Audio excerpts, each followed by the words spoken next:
You have to Oh, step over that. Hang on, let's go back to this, since we've got the video going, let's go back to this and talk about what we're But doing. James, you called him up and gave him a bad time, right? No, I didn't call him up and give him a bad time.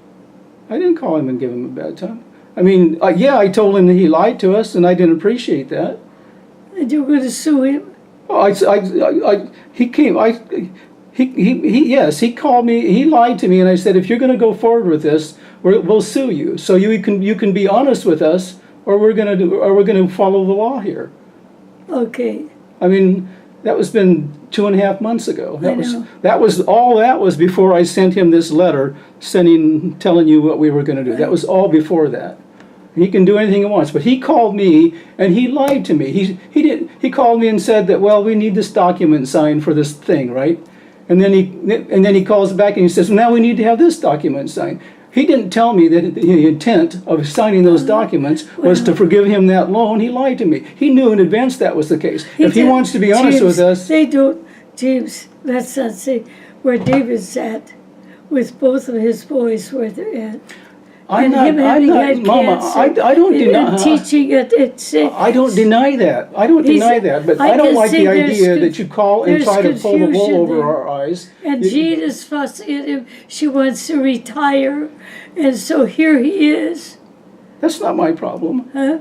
I know, but that's not my problem. I can understand. He could have called and just been honest with us and said, look, the intent here is to forgive that loan for $47,000 because I need to have you do that because that's just the way life is. But he didn't say that. He came in and tried to jerk us around. I found that really irritating. You're going to forgive your $47,000 without talking to anybody and then talking to you. Mama, I've called you on the phone and you didn't even know who I was sometimes, and he's going to tell me that he's going to talk about sophisticated financial things to you on the phone and you're going to make sense of it? I don't believe that. I mean, it isn't fair. Well, I called you a couple times and it took you 5 minutes to realize it was me. And you're trying to tell me... your voice doesn't... I understand that, but even so, the idea that you could talk about sophisticated financial things on the phone and you would know. Okay, let's talk about what we're going to do here. Well, I know what you and I talked about that. Okay, so here's what we'd like to propose to David. Let's give me something to write on. What we'd like to propose... Listen, I have a lot of... This is fine. Here's what we propose. Okay. What's on the others? Oh, that's the one. Okay, here's what we propose. Okay. David, here's what we propose. Okay. James, don't put this on. No, we need to have this on so that David can see. Otherwise, he won't believe anything. He won't believe it if he can't see it. Should we call him up? No, I don't want to call him up. I'll send him another letter. He's going to be here yet tomorrow. Well, he's basically deliberately not seeing me, and let's just leave it. He's what? He's not seeing me on purpose, and I don't see any reason to change that. If he wants to talk to me, he can call me. Okay, so here's what we propose. Well, he thinks you owe him. Well, that's his problem. He needs to work it out. Okay, here's what we propose. We propose this. Oh, he found out, though, that I took the red book out, that we only cancel the interest and not the whole $10,000. Per the previous email I sent you, you still owe the $10,000 principal. It's the interest we on the roof loan. All interest has been forgiven. Yes. And there is no requirement to make any payments on the loan. But at the time of Mother's death, the loan is now owed to the estate. Right. And that's an unsecured loan, as we well know. Okay, so that's item number 1. Item number 2, Mother will forgive $5,000 of the principal of the outstanding balance of your home loan that you negotiated with her.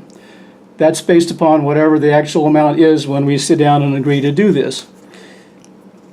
We will subtract that $5,000 from the principal, and it will establish a new principal amount. We will ask you to sign an unsecured loan document for that amount at 15 years at the current interest rates. But we'll put it at the lowest interest rate. Current, whatever's current. The interest rates are low, whatever's current. Okay. But we will not ask you to make any payments on that loan, but all interest will accrue so that at the point of mother's death, you will owe whatever the amount has accrued, interest in principal, to the estate. This will also be an unsecured loan. If at the time of mother's estate, the estate has been so diminished that the amount you owe the estate is no longer covered by the estate, Ann and I have agreed that you could declare bankruptcy and clear that loan and not have any requirement to pay it to the estate. Okay. But you would have to do it by declaring personal bankruptcy, which shouldn't affect your home, does not affect your home or any of those things or any of your money. It would just be a way to clear the loan that you've agreed. Okay, so that's what we're going to ask you to sign. You don't have to do that. If you don't want to do it, you can just leave things the way they are, and then when mother dies, I'll execute the estate based upon what is existing. So, is that kind of what we're talking about, Mother? I understand. You see what we're going to do? Yeah. We're not going to ask him to make any more payments. Yeah, but I want to ask you something. They kept saying he had made a loan, so, and Richard verified it, that according to David, that this would secure his properties, his house, so he would not, that it could not go to his house could not go to bankruptcy. And they claim he claims the loan that he wanted to make was so that he could pay. Let's see, they canceled this, so the loan he could make would be to pay up something so he would It was to pay up other money that he owed. That would. This is other money that he never told me that this new loan was to cover, to in any way pay you back anything he owed you. This is other money that they had borrowed, as far as I can tell. He's never told me that this new loan was to cover. His house was supposed to cover. It was to. See, that means. So, Mother, look at. Oh, I see.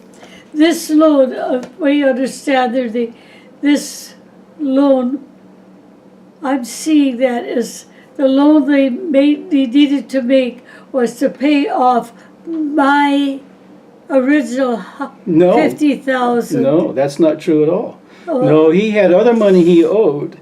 The bank wouldn't loan him that new money because he had an outstanding. Okay, the bank is this new loan that David got. The bank asked him to use his house as credit against the loan.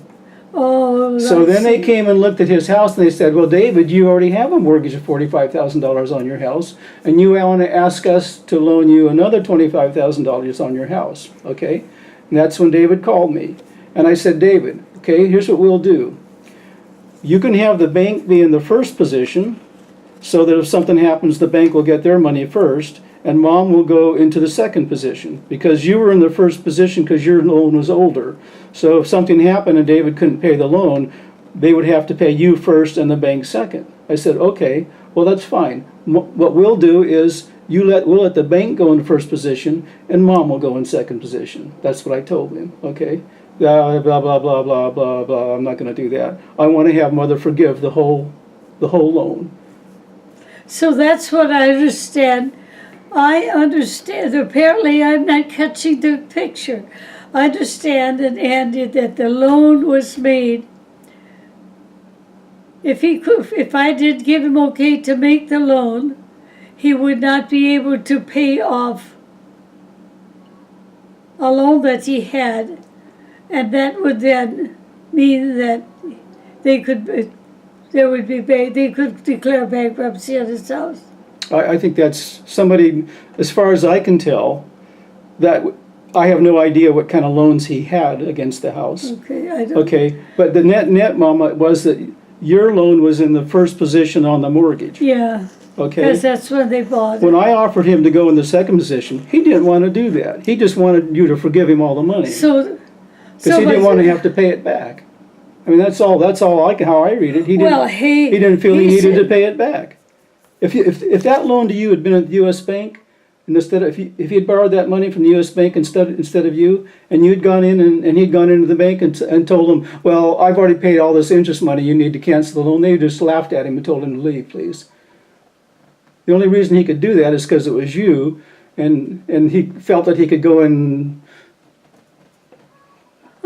twist your arm or something. If he'd gone to the bank, they would have laughed him right out of the office with that story. But see, the whole theory is they think they're saving money by putting. They're saving money by not paying you. Put 20,000 in now, and then keeping the rest and putting that when I die, my estate will be still there, and they'll put that in the estate, and that'll make the estate much bigger. But that does not, because Richard said. Medicare will get after that, even an unsecured loan, whatever they'll get. No, Medicare cannot get an unsecured loan. Huh? All David has to do is declare bankruptcy. An unsecured loan, David can just declare bankruptcy. Okay. That's all David has to do is declare bankruptcy. Well, Because it's unsecured. David, we need to talk, so you need to, are you willing, are you able to, I told him I would draw up all the papers. I know you did, but I mean, while he's going to be here, he's not going to leave till Tuesday. Would you be able to come in here and sit down and have him listen, or how that we can? Somebody have to call me. Huh? Somebody have to call me, invite me over. Well, I'm not going to call him. no. I would call both. If I said, okay, David or James, I would like you to come over tomorrow. I'm going to have David over here to settle this issue. And now I'm going to call up David and have him come.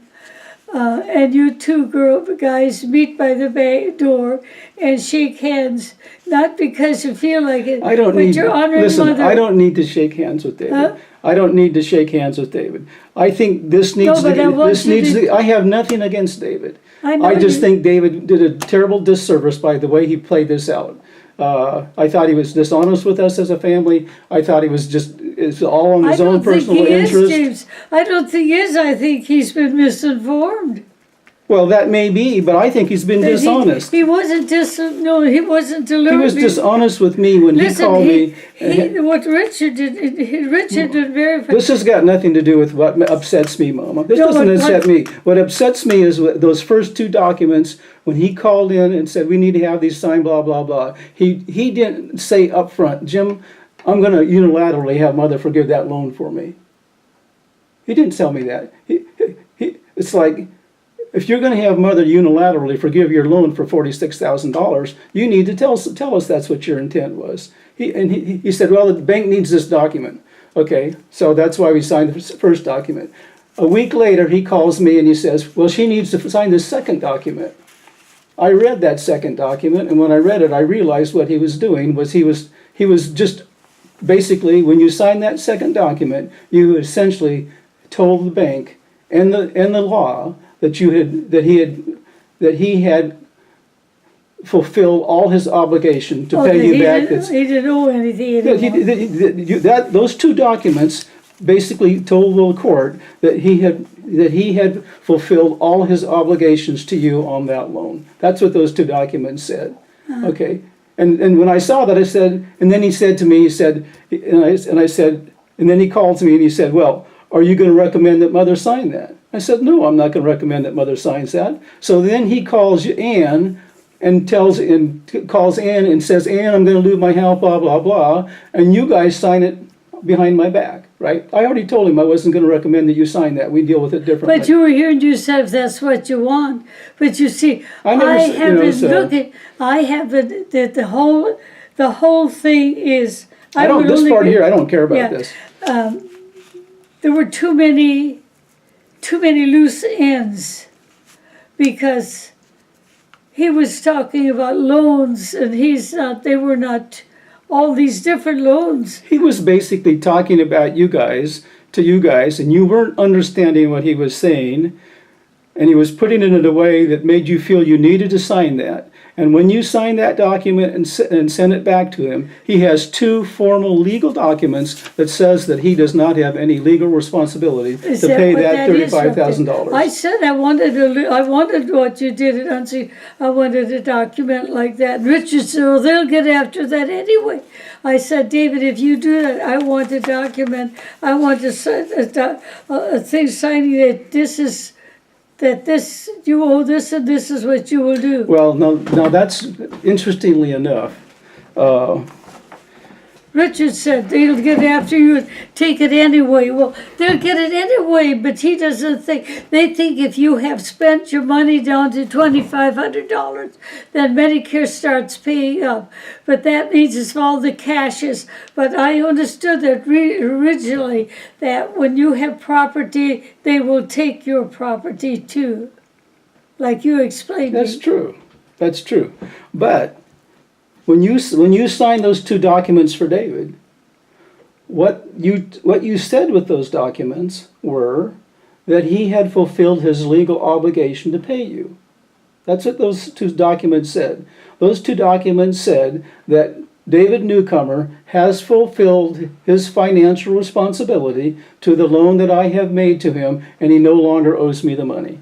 And he